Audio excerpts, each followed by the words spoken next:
Setia, solusi empati tegas, inovasi andal. Setia, solusi empati tegas, inovasi andal. Pelayanan publik yang prima bagi Jakarta. Komitmen amanah, dedikasi sepenuh hati. Dengan inovasi tiada henti, multi channel public service delivery 1500164, call center dan ajib siap melayani.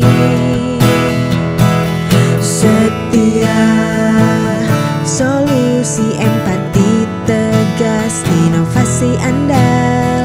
Setia, solusi empati tegas, inovasi andal. Pelayanan nyata bagi warga ibu kota. Kerja tanpa lelah, memberikan yang terbaik. Dengan inovasi tiada henti, multi channel public service delivery 1500164, call center dan ajib siap melayani. Setia.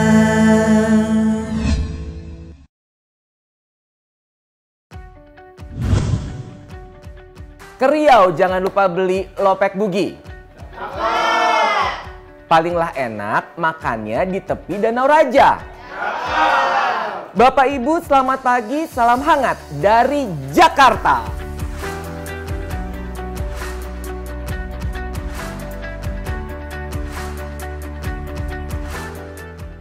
Penting bagi kita ini memahami komunikasi, karena jika komunikasi yang kita lakukan tidak efektif, maka akan terjadi miskomunikasi dan mendatangkan konflik bagi kita. Terus mimpi atau apa ini ya, asik. Akhirnya bisa ketemu satu frame sama Kak Aldi ya.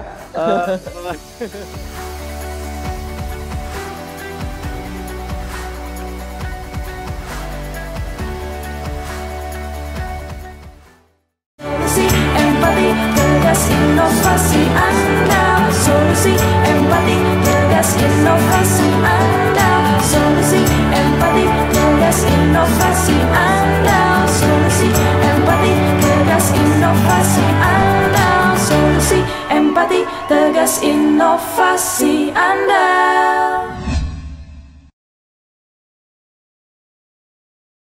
Bupati Regita Melani Yopi, Kabupaten Indragiri Hulu, yang hari ini mungkin berhalangan hadir karena memang bertepatan ada beberapa agenda yang cukup padat di Kabupaten Indragiri Hulu. Hari ini Ibu sedang ada kunjungan di beberapa kecamatan, lagi ada kegiatan sunatan massal juga, ya. Nah, maka dari itu kegiatan ini akan segera kita mulai saja karena pemateri kita sudah hadir juga di sini. Ada Kak Aldi. Kita coba sapa dulu Kak Aldi, kita cek suara dulu Kak Aldi. Halo Bang Rizky, Assalamualaikum warahmatullahi wabarakatuh. Apa kabar? Salam, selamat pagi Kak Aldi. Pagi Bang Rizky, baik ya kabar hari ini ya? Terus mimpi atau apa ini ya, asik. Akhirnya bisa ketemu satu frame sama Kak Aldi ya. Oke, Kak Aldi ini Bapak Ibu semua, beliau adalah salah satu ASN dari DKI Jakarta ya. Dan salah satu ASN yang luar biasa, inovatif, prestasinya luar biasa. Ada 40 lebih penghargaan beliau sudah dapatkan selama 13 tahun pengabdian.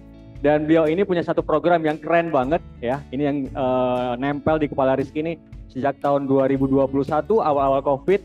Kita banyak perubahan cara belajar ya, banyak perubahan.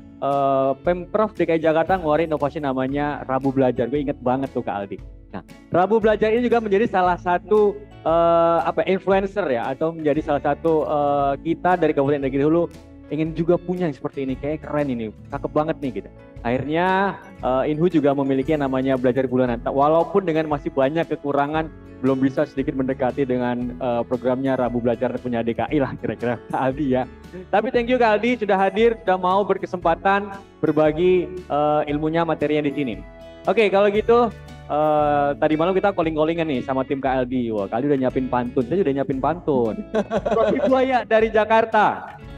Cakep. Asik. Bulu berendam dari Indragiri. Cakep. Apa kabar hadirin semua? Selamat datang di Bubual hari ini. Luar biasa.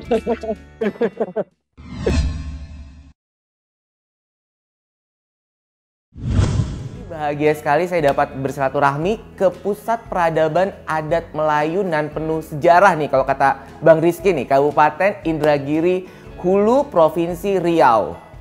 Dan kebahagiaan saya pun juga bertambah karena meskipun masih di jam-jamnya nasi uduk dan lontong kari, tapi kita semua ini nampaknya sudah duduk dengan wajah yang berseri-seri ya. Kita beri tepuk tangan lah secara virtual untuk semangat kita semua hari ini, luar biasa. Sebagai orang Betawi asli, saya tuh paling bahagia nih Bang Rizky kalau ketemu dengan sahabat dari Melayu. Karena buat saya, inilah waktu yang tepat untuk adu ilmu nih. Lebih tepatnya adu ilmu pantun. Adu ilmu pantun yang mendayu-dayu. Saya mau pantun terlebih dahulu boleh ya Bapak Ibu ya? Ke Riau jangan lupa beli lopek bugi. Palinglah enak makannya di tepi Danau Raja. Bapak Ibu selamat pagi, salam hangat dari Jakarta. Tepuk tangan. Baik Bapak Ibu, perkenalkan saya Aldi, Subkoordinator Urusan Penyuluhan Dinas Penanaman Modal dan Pelayanan Terpadu Satu Pintu DPM PTSP Provinsi DKI Jakarta, yang akan berbagi terkait keterampilan komunikasi efektif bagi aparatur sipil negara atau ASN. Baik, saya akan memulai materi ini dengan berbagai fakta dan kisah nyata tentang komunikasi. Bapak Ibu, disadari atau tidak, waktu kita dalam sehari ini banyak dihabiskan dengan berkomunikasi. Sehingga komunikasi kerap dijadikan kambing hitam untuk setiap masalah dalam kehidupan. Seberapa sering kita mendengar alasan manusia berkonflik hanya karena miskomunikasi? Mulai dari konflik dalam hubungan pekerjaan, pertemanan, persahabatan, hingga percintaan. Ini kerap kali diawali dengan miskomunikasi. Bahkan seorang Miss Indonesia ataupun Miss Universe sekalipun ini mungkin tidak akan luput juga nih dari miskomunikasi ya Bapak Ibu ya. Oleh karenanya komunikasi yang efektif ini menjadi kunci untuk mencapai kebahagiaan hidup. Berdasarkan hasil riset dalam sehari ini rata-rata orang dewasa menghabiskan 70% waktunya untuk berkomunikasi. Nah sisanya 30% ini tidak berkomunikasi. Coba kita hitung pakai rumus matematika, jika satu hari 24 jam, 30%-nya ini sama dengan sekitar 7 jam. Berarti berdasarkan hasil penelitian, dalam 24 jam sehari hanya 7 jam kita tidak berkomunikasi. Ya iyalah orang kita lagi tidur ya Bapak Ibu ya. Namun jika Bapak Ibu tidurnya ini mendengkur atau mengigau, ini berarti Bapak Ibu adalah manusia komunikasi sejati. Kenapa? Karena dalam 24 jam ini 100% Bapak Ibu dihabiskan dalam sehari ini untuk berkomunikasi. Baik, penelitian tersebut ini lebih lanjut juga mengungkapkan dari keseluruhan waktu berkomunikasi dalam sehari ini dihabiskan untuk 9% menulis, 16% membaca, 30% untuk berbicara, dan terbanyak yakni 45% untuk mendengar. Nah untuk itu penting bagi kita ini memahami komunikasi. Karena jika komunikasi yang kita lakukan tidak efektif, maka akan terjadi miskomunikasi dan mendatangkan konflik bagi kita. Hal menarik lainnya seperti yang diungkapkan oleh para peneliti di Arizona University ini menyebutkan rata-rata secara umum manusia dalam berkomunikasi mengucapkan kata sebanyak 16.000 kata per hari. Nah 16.000 ini untuk rata-rata secara umum manusia. Jika lebih spesifikkan nih hanya untuk perempuan nih kayaknya bisa 2 kali lipatnya kali Bapak Ibu ya. Apalagi kalau untuk ibu-ibu, nah ini juga bisa mungkin 3 kali lipatnya. Nah pertanyaannya, Jika untuk perempuan, lalu dia juga seorang ibu, dan dia orang Melayu pula, ini bisa berapa kali lipat nih? Lantas apa sebenarnya yang dimaksud dengan komunikasi? Tentunya banyak para ahli dan peneliti yang mendefinisikan apa itu komunikasi. Salah satu definisi yang paling saya suka nih dan menurut saya yang paling bisa menggambarkan secara komprehensif apa itu komunikasi, yakni seperti yang disampaikan oleh Louis A. Allen, seorang pakar komunikasi organisasi dan manajemen. Mendefinisikan bahwa komunikasi merupakan keseluruhan hal yang dilakukan seseorang ketika dia ingin menciptakan pemahaman dalam pikiran orang lain. Komunikasi adalah jembatan makna yang melibatkan proses menceritakan, mendengarkan, dan memahami secara sistematis dan berkelanjutan. Seringkali kita beranggapan bahwa komunikasi ini hanya berkaitan dengan berbicara saja. Nah, ternyata sebagaimana yang disebutkan oleh Louis A. Allen tadi, ini selain berbicara, komunikasi juga melibatkan proses mendengarkan dan memahami. Jadi meskipun kita sedang mendengarkan dan memahami sesuatu, hal tersebut ini juga termasuk kegiatan komunikasi yang penting yang juga harus dilakukan secara efektif sebagai jembatan makna menciptakan pemahaman dalam pikiran orang lain. Dalam praktiknya, komunikasi terjadi dalam berbagai bentuk, antara lain intrapersonal atau komunikasi yang kita lakukan dengan diri sendiri, misalnya merenung atau introspeksi diri. Lalu juga ada komunikasi interpersonal atau komunikasi antar pribadi, yaitu komunikasi yang berlangsung secara dialogis antara satu atau dua orang, misalnya antara kita dengan teman kerja kita. Terus ada komunikasi kelompok, yakni komunikasi antara 3 orang atau lebih untuk maksud dan tujuan yang dikehendaki. Ini contohnya kegiatan diskusi dalam rapat kerja. Lalu ada komunikasi organisasi, yakni komunikasi yang terjadi dalam suatu organisasi, ini bersifat formal atau informal dalam jejaring yang lebih besar dari komunikasi kelompok. Lalu juga ada komunikasi publik, yaitu komunikasi antara satu orang dengan kawan bicara yang lebih banyak dan biasanya tidak saling mengenal serta terjadi di ruang publik. Terakhir, komunikasi massa. Ini merupakan komunikasi yang dilakukan melalui media massa untuk mendapatkan cakupan yang luas. Seiring dengan perkembangnya teknologi informasi dan komunikasi, batasan-batasan bentuk komunikasi ini bisa saja kabur. Contohnya, ketika kita mengirimkan pesan WhatsApp kepada satu orang, namun kemudian orang tersebut memposting di media sosial, maka komunikasi yang harusnya interpersonal dapat menjadi konsumsi publik yang lebih luas. Lagi-lagi hal ini membuktikan bahwa komunikasi yang efektif ini menjadi kunci dalam mencapai kebahagiaan hidup karena dapat menjauhkan diri dari konflik. Baik, selain berbagai bentuk komunikasi tadi, ini terdapat elemen komunikasi khususnya dalam ranah interpersonal. Mungkin ada Bapak Ibu dan rekan-rekan ASN sekalian nih yang dalam hati ini merasa bahwa berkomunikasi ini berarti hanya belajar untuk merangkai kata-kata. Namun faktanya dalam komunikasi ini ada 2 elemen yang harus diperhatikan, yaitu komunikasi dalam kata-kata atau komunikasi verbal dan juga komunikasi nonverbal. Nonverbal berarti ini berupa isyarat yang bukan kata-kata, misalnya nada bicara dan juga bahasa tubuh. Bahkan dalam sebuah studi yang dilakukan oleh Albert Maharbian ini menyimpulkan bahwa tingkat kepercayaan dari pembicaraan orang ini hanya 7% berasal dari bahasa verbal atau dari kata-kata, dan 93% lainnya ini berasal dari pesan nonverbal, yaitu masing-masing 38% dari vokal suara dan 55% dari ekspresi muka. Jadi komunikasi yang efektif ini bukan hanya berkaitan dengan kata-kata, melainkan juga bagaimana mempelajari efektivitas tindakan nonverbal kita. Aspek verbal dan nonverbal ini perlu sejalan dan saling mendukung sehingga pesan yang kita sampaikan ini dapat diterima dengan baik. Selanjutnya pada kesempatan kali ini saya akan membahas lebih dalam ini terkait tentang keterampilan komunikasi yang jarang menjadi perhatian. Padahal ini merupakan bagian dari keseharian kita yang porsinya ini paling besar, yaitu mendengar dengan baik.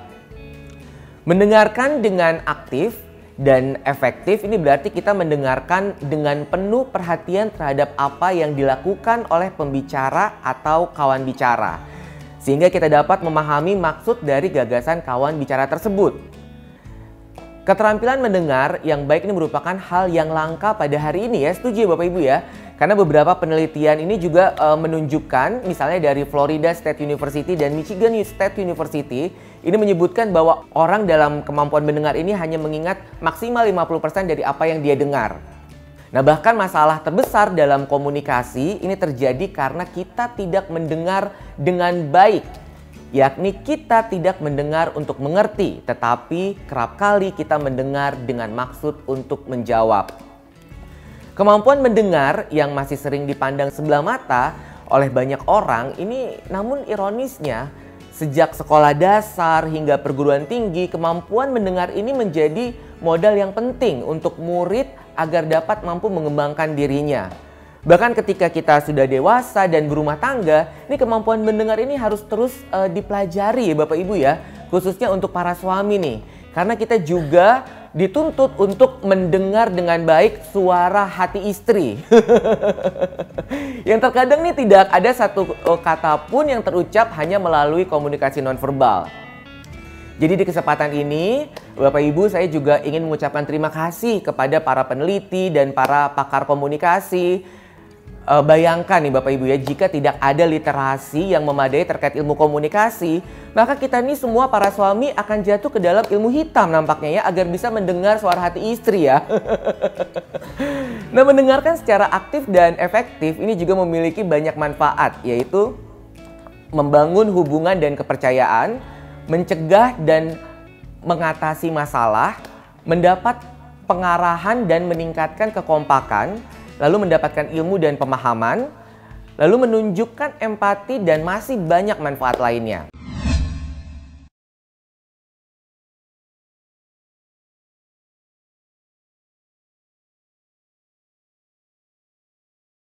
Lantas keterampilan dasar apa saja yang bisa kita pelajari untuk dapat mendengar dengan baik? Pertama, yakni kesadaran diri. Hal ini artinya adalah kita memahami kebiasaan kita ketika mendengar. Misalnya apakah kita melakukan kontak mata, lalu bagaimana bahasa tubuh kita biasanya ketika mendengar. Apakah bisa menjadi pendengar yang baik di segala situasi? Lalu memahami kesadaran diri. Ini sangat penting agar kita dapat menjadi pendengar yang baik. Kedua yakni adalah mendengarkan dengan aktif. Nah, kita perlu melatih kemampuan kita menjadi pendengar yang baik, yaitu memperhatikan dengan baik apa yang dikatakan kawan bicara, lalu menunjukkan bahasa tubuh yang mendukung, misalnya dapat dilakukan dengan mengangguk. Lalu untuk memastikan bahwa kita mengerti apa yang dimaksud oleh kawan bicara, ini kita dapat kembali mengecek pemahaman kita, contohnya dengan bertanya kembali arti pesan atau mendapatkan pemahaman yang sama. Lalu kemudian adalah jangan memotong pembicaraan. Dan yang terakhir, berikan respon yang sesuai, yakni yang tepat dan memadai.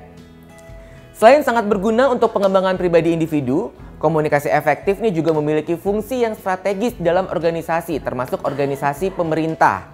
Selanjutnya, best practice penerapan komunikasi sebagai langkah strategis organisasi pemerintah. Saya akan berbagi pengalaman terkait efektivitas komunikasi yang kami lakukan di Pemprov DKI Jakarta, khususnya DPMPTSP Provinsi DKI Jakarta. Dinas Penanaman Modal dan Pelayanan Terpadu Satu Pintu atau DPMPTSP Provinsi DKI Jakarta ini merupakan perangkat daerah pelaksana urusan pemerintahan bidang penanaman modal dan pelayanan perizinan dan non-perizinan di wilayah DKI Jakarta. Kami memiliki 316 service point atau unit pengelola PMPTSP kelurahan, kecamatan, kota, dan kabupaten administrasi, serta mall pelayanan publik Provinsi DKI Jakarta, yakni tempat di mana saat ini saya berada. Di mana kehumasan atau komunikasi ini memiliki fungsi strategis dalam perangkat daerah DPMPTSP Provinsi DKI Jakarta melalui government branding, kampanye publik, urus izin sendiri itu mudah. Program komunikasi DPMPTSP Provinsi DKI Jakarta bukan dirancang hanya untuk menyampaikan pesan, melainkan juga untuk dapat menjawab berbagai kebutuhan stakeholders dan mampu menggerakkan masyarakat. Komunikasi menjadi upaya dalam menggelorakan semangat, Sukses Jakarta untuk Indonesia. Selanjutnya kita saksikan video berikut. Kerak telur campur roti, naik beca ke Ternate. Dengan inovasi tiada henti, DPMPTSP siap melayani warga Jakarta. Sikat Pak Haji.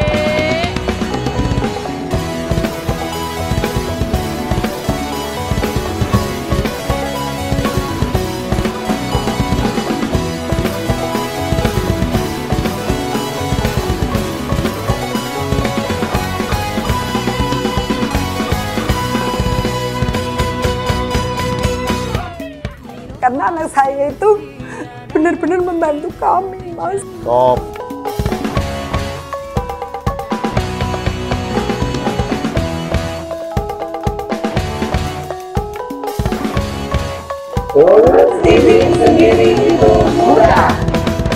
Follow Instagram @layananjakarta.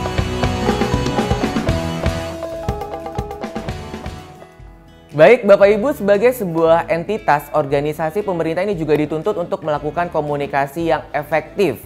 Berikut diagram komunikasi, bagaimana identitas organisasi yang dikomunikasikan ini dapat menciptakan citra atau image organisasi yang berujung pada reputasi organisasi di mata publik. Identitas organisasi ini mewakili realitas dari sebuah organisasi meliputi nama, logo, moto, produk atau layanan, bangunan, serta seragam. Tata nilai, nilai inti ini misalnya dalam hal ini core values ASN berakhlak ini termasuk bagian dari identitas yang mewakili realitas organisasi pemerintah. Penilaian identitas yakni lemah dan kuat. Seluruh identitas tersebut ini dikomunikasikan, maka akan membentuk citra atau image yakni bagaimana organisasi di mata para stakeholders. Lalu citra organisasi bisa berbeda-beda ini dari setiap konstituen, tetapi identitas tidak boleh berbeda. Bila terjadi keselarasan antara identitas dan nilai dan janji organisasi dengan apa yang kita lakukan, maka ini akan menimbulkan kesan atau citra organisasi di mata stakeholders. Nah, ini ukurannya biasanya dapat positif, negatif, atau netral. Fase penilaian terhadap keselarasan ini ketika terjadi pertemuan, misalnya ketika melayani masyarakat, lalu ketika masyarakat melihat media sosial organisasi, dan lainnya. Selanjutnya, keseluruhan citra dari berbagai pihak ini akan membentuk reputasi. Reputasi adalah persepsi seluruh pihak terkait organisasi yang akan menilai kredibilitas organisasi, kepercayaan, dan tanggung jawab. Bapak Ibu bisa lihat diagram tersebut berada di sebelah kiri saya. Nah, hasil yang diharapkan dari hadirnya komunikasi sebagai langkah strategis yakni organisasi menjadi super brand, di mana terdapat kepercayaan, keyakinan, dan dukungan bagi organisasi. Lalu bagaimana dengan strategi yang dilakukan oleh DPMPTSP Provinsi DKI Jakarta? Bapak Ibu, program komunikasi DPMPTSP Provinsi DKI Jakarta melalui Government Branding Urus Izin Stiritu Muda dilakukan secara terpadu dengan pendekatan komunikasi yang terintegrasi melalui perencanaan, lalu juga melalui evaluasi, monitoring, dan juga implementasi dan evaluasi yang komprehensif meliputi publisitas dan relasi media, lalu peran media sebagai penjembatan informasi. Maka hubungan dengan media ini kami lakukan mulai dari wartawan atau reporter di lapangan sampai dengan pemilik atau pemimpin media.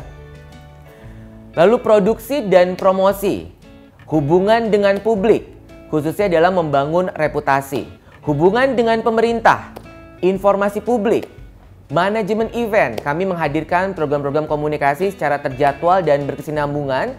Ini salah satunya adalah program talk show televisi mingguan bertajuk Layanan Jakarta on TV yang disiarkan melalui stasiun televisi nasional, GPR TV, dan YouTube Layanan Jakarta setiap hari Sabtu jam 1 siang. Dan tadi juga sudah disebutkan oleh Bang Rizky, begitu kita juga berkolaborasi dengan SKPD lainnya di Pemprov DKI Jakarta dengan leadnya dari BPSDM Provinsi DKI Jakarta ini menghadirkan podcast Rabu Belajar. Lalu kemudian ada manajemen strategis. Kami melakukan penyusunan strategi komunikasi rencana kinerja DPMPTSP Provinsi DKI Jakarta. Dan hal ini menjadi indikator kinerja utama kepala dinas. Selain itu, dalam manajemen strategis, ini kami juga melakukan pengumpulan dan pengembangan informasi yang secara berkesinambungan ini memberikan masukan kepada level pimpinan terkait permasalahan yang dihadapi oleh warga Jakarta, pemohon perizinan dan non-perizinan, optimalisasi peran humas sebagai jembatan penghubung antara organisasi dengan publiknya. Kemudian juga kami lakukan pembuatan panduan atau petunjuk teknis bagi internal dan eksternal serta pengembangan pesan. Dan terakhir, kampanye bersama. Baik, dalam menjalankan fungsi strategisnya, komunikasi tidak dapat dilakukan sendiri. Karena sejatinya komunikasi membutuhkan komitmen pimpinan dan berkolaborasi. Berkat komitmen pimpinan dan kolaborasi, maka berbagai program komunikasi masyarakat secara terpadu yang dilakukan telah mencatatkan kinerja baik dan berkelanjutan, serta turut berkontribusi dalam pencapaian tujuan dan kinerja organisasi. Dalam menjalankan komitmen memberikan pelayanan publik yang prima kepada masyarakat, DPMPTSP Provinsi DKI Jakarta telah meraih berbagai penghargaan bergengsi, baik dari pemerintah pusat maupun lembaga swasta yang kredibel di Indonesia.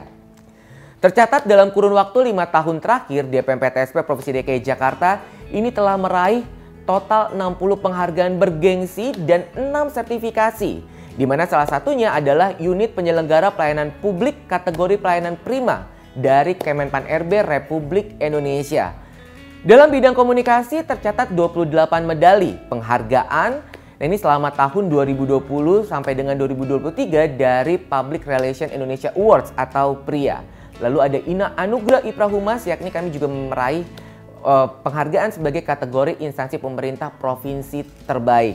Kemudian Anugerah Keterbukaan Informasi Publik dari Komisi Informasi Provinsi DKI Jakarta. Dan sertifikasi SNI ISO 9001-2015 Sistem Manajemen Mutu pada ruang lingkup bidang penyuluhan dan pengaduan. Baik, sebelum memasuki sesi tanya jawab, saya akan menutup presentasi dengan sebuah pantun. Asam limau jo asam kandi. Cakep. Katiko asam di bala-bala. Cakep. Yosabana pantiang ilmu komunikasi, ASN berakhlak bangga melayani bangsa.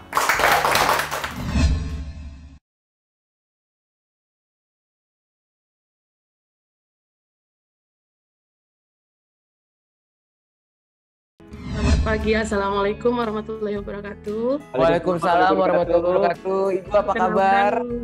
Baik, perkenalkan Pak Aldi, saya Mitra, bertugas di Gawat Darurat Indrasari Rengat. Jadi saya mau tanya nih Pak Aldi terkait komunikasi dengan pasien.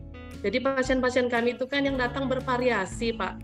Ada yang panik gitu kan, ada yang kita kadang tidak bisa ajak bicara keluarganya gitu. Jadi kadang informasi atau data yang akan kami kumpulkan sebelum kami melakukan intervensi atau perawatan kepada pasien itu kadang tidak tercapai atau tidak terkumpul atau tidak mendalam informasinya. Bagaimana trik dari Pak Aldi dengan kami yang bekerja di gawat darurat gitu ya Pak Aldi ya, sehingga informasi-informasi terkait pasien itu kami dapat gitu kan. Jadi kami bisa melakukan pelayanan yang baik pada pasien. Itu, Pak. Oke, terima kasih Bu Mitra. Ya, saya applause dulu buat teman-teman ASN Indragiri Hulu yang bertugas di Nakes ya, Dinas Kesehatan ya. Ya, luar biasa sekali Bang Rizky. Komunikasi luar biasa Kak Aldi. Karena rumah sakit itu yang hadir dan datang ke sana itu bukan orang yang lagi bahagia. Iya, benar. Bukan orang yang lagi bahagia, wah gue happy nih datang ke rumah sakit, itu enggak. Ya. Tapi orang yang lagi darurat, lagi tidak bahagia, lagi sedih, dan pasti tugasnya itu ya variatif seperti Ibu Mitra sampaikan tadi. Dan kita sebagai ASN di sana, wah harus siap-siap ya Bu Mitra ya, menghadapin pasien, keluarga pasien, atau ya tetangga pasien gitu yang bakal dihadapin gitu. Terima kasih Bu Mitra. Tetap aman ya Bu di ruang IGD-nya. Aman Pak, aman. Terima kasih Ibu sudah ikutan. Oke, Kak Aldi silahkan.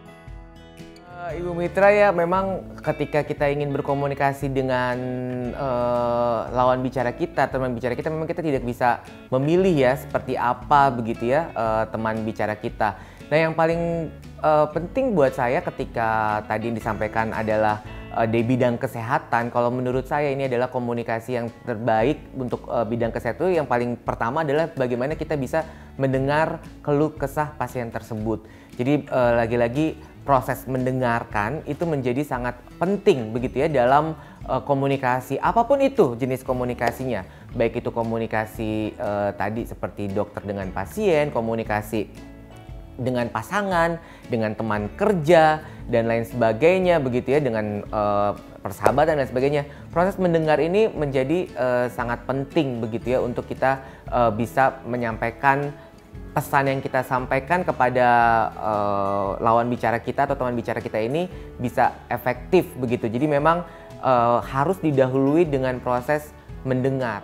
Tadi saya sampaikan begitu ya bahwa komunikasi ini adalah proses mendengarkan. Dalam komunikasi ini merupakan suatu proses yang penting begitu. Apapun jenis komunikasinya dan siapapun lawan bicara kita, ini harus didahului dengan proses mendengarkan yang baik. Jadi kita harus melatih, sebenarnya melatih ketika kita ingin berkomunikasi yang efektif dengan siapapun, yang harus kita latih adalah bagaimana kita bisa mendengarkan dengan baik, secara aktif dan secara efektif begitu. Tadi seperti yang saya sampaikan di paparan saya sebelumnya, yang pertama adalah harus memiliki kesadaran diri. Kita harus memiliki kesadaran bahwa memang kita bisa mendengarkan orang tersebut dengan baik, yakni bagaimana kontak mata kita dengan dia, lalu juga apakah kita bisa menjadi pendengar yang baik dengan segala situasi, atau kita hanya ingin mendengar yang baik buat kita aja, tapi yang buruk kita tidak mau dengar. Atau nggak misalnya kalau atasan lagi marah gitu ya, kita nggak mau dengerin gitu ya. Tiba-tiba kuping kita kok nggak bisa mendengar gitu ya. Nah jadi menurut saya proses mendengar yang baik ini adalah satu hal yang harus dimiliki oleh siapapun itu begitu ya. Nah ketika bertemu dengan seorang pasien misalnya tadi bagaimana komunikasinya.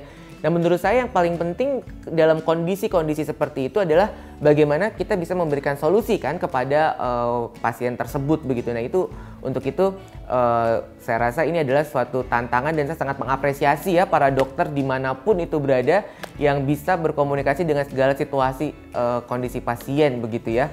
Komunikasi itu adalah bagaimana kita bisa menjawab keresahan dari lawan bicara kita ini. Apa yang menjadi keresahan dia, itulah yang kita tangkep gitu. Sehingga kita bisa menyampaikan pesan dengan baik dan memberikan solusi yang terbaik begitu Bang Rizky. Assalamualaikum. Waalaikumsalam warahmatullahi wabarakatuh. Halo Bang, apa kabar? Halo. Baik. Dari sekolah atau dari mana nih Pak Julius nih? Saya dari SD 018 Hulu Saiko. SD 018 Hulu Saiko. Saya di sekolah berkomunikasi itu dengan siswa sering menggunakan bahasa daerah, yaitu menggunakan bahasa Talang Sungai Ko. Walaupun saya nggak sempurna untuk berbahasa dengan dia, tapi bagaimana cara saya mendekatkan diri dengan siswa saya. Jadi saya gunakan bahasa sendiri.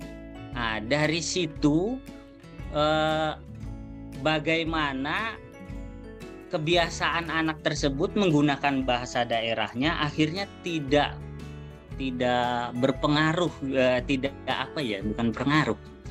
tidak bisa berbahasa nasional yang baik karena saya mengikuti bahasa murid saya gitu.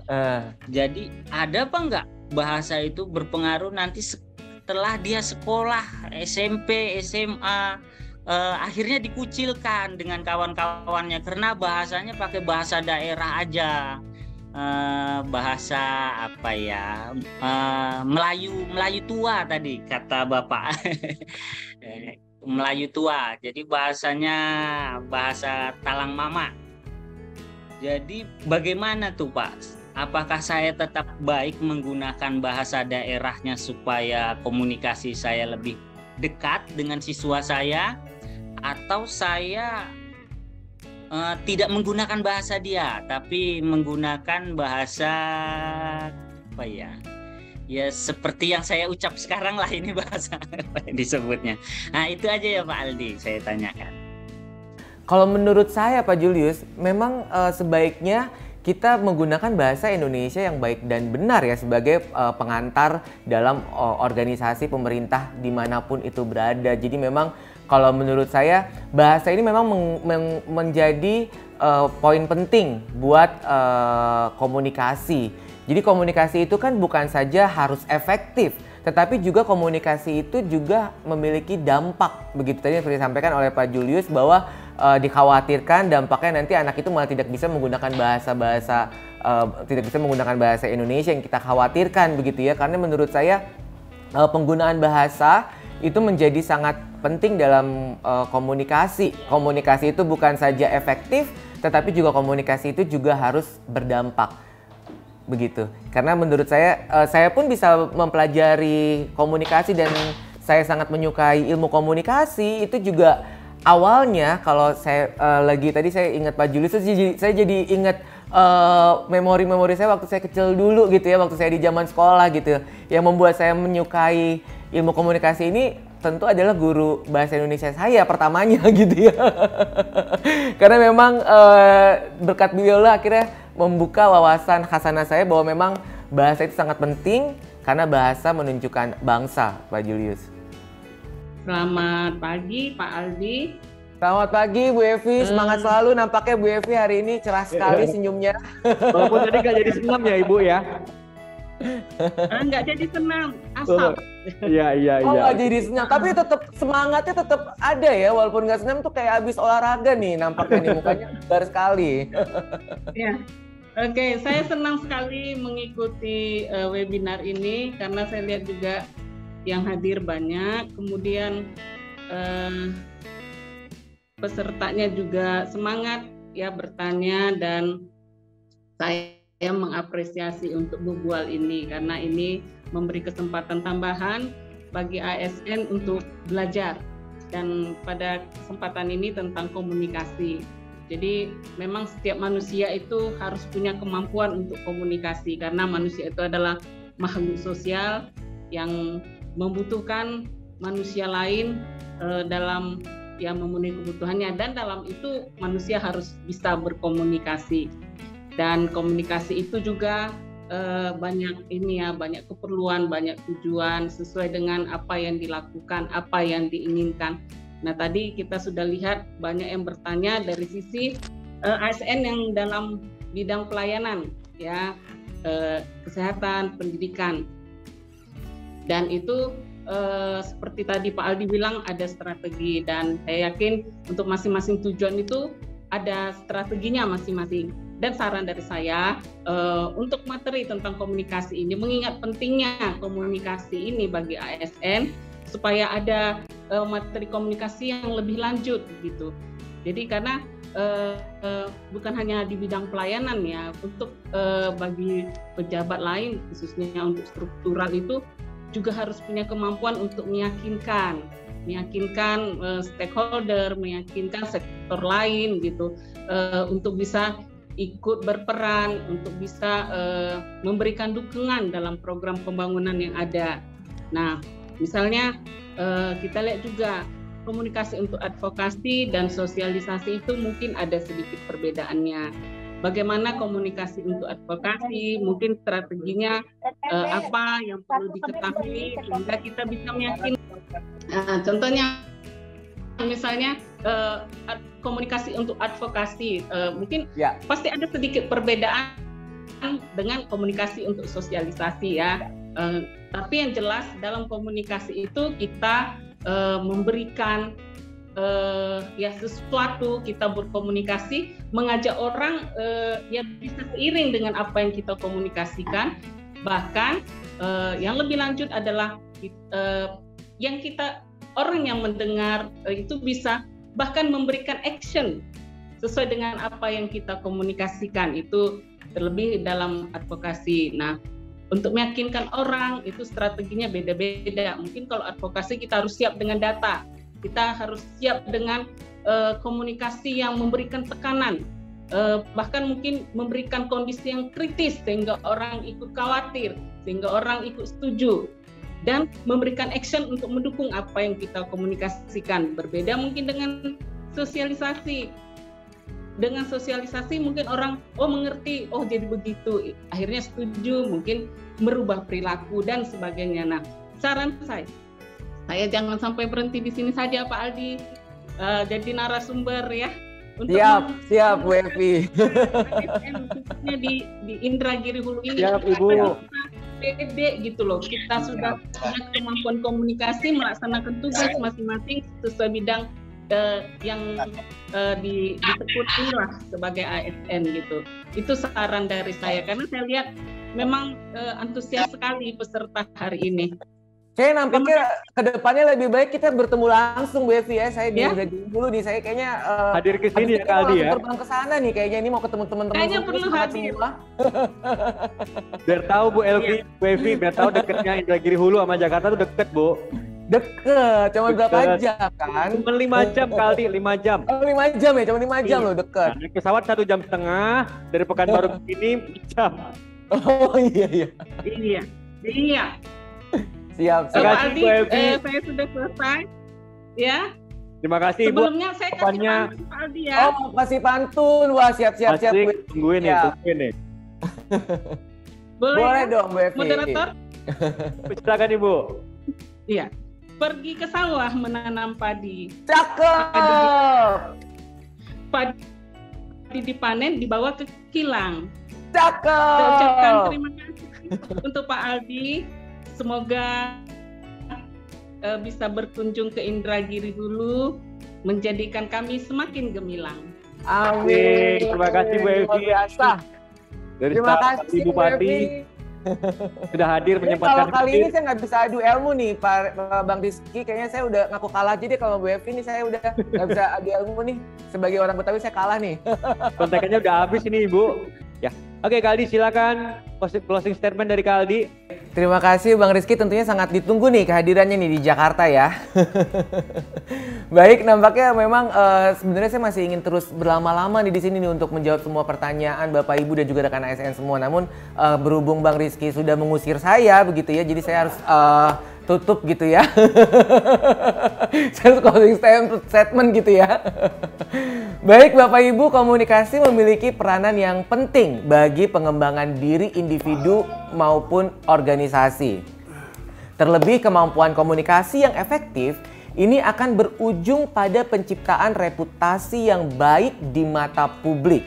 Reputasi yang baik merupakan aset berharga yang secara signifikan memengaruhi keberlanjutan organisasi karena dapat menghasilkan lebih banyak kepercayaan, loyalitas pengguna layanan, kolaborasi, dan pegawai yang bahagia, serta dapat menjadi amunisi dalam menghadapi ketidakpastian dan memenangkan persaingan.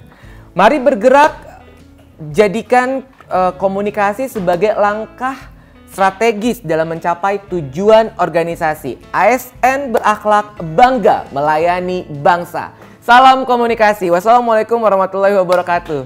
Terima kasih teman-teman. Terima kasih Aldi, sudah luar biasa menyempatkan waktunya hari ini di Bebual Belajar Bulanan BKP 2D Kabupaten Indragiri Hulu ya. Dan ini salah satu impian saya yang deket banget gitu, bisa menghadirkan Kak Aldi, ternyata udah terwujud nih hari ini. Thank you Kak Aldi dan tim.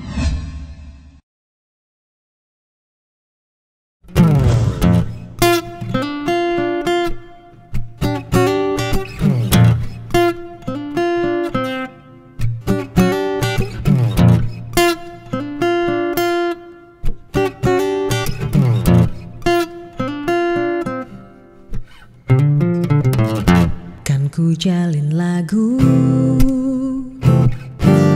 bingkisan kalbuku bagi insan dunia yang mengagungkan cinta.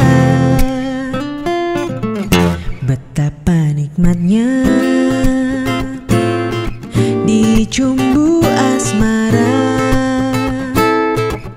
bagai embun pagi yang menyentuh rerumputan. Cinta akan ku berikan bagi hatimu yang damai,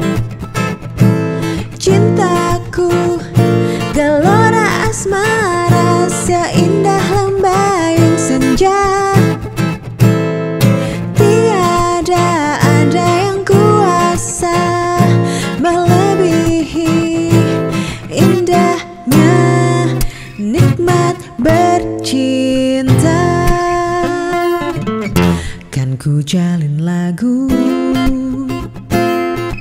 bingkisan kalbuku bagi insan dunia yang mengagungkan cinta. Betapa nikmatnya dicumbu asmara bagai embun pagi yang menyentuh rerumputan. Cinta akan ku berikan bagi hatimu yang damai. Cintaku gelora asmara seindah lembayung senja. Tiada ada yang kuasa melebihi indahnya nikmat bercinta.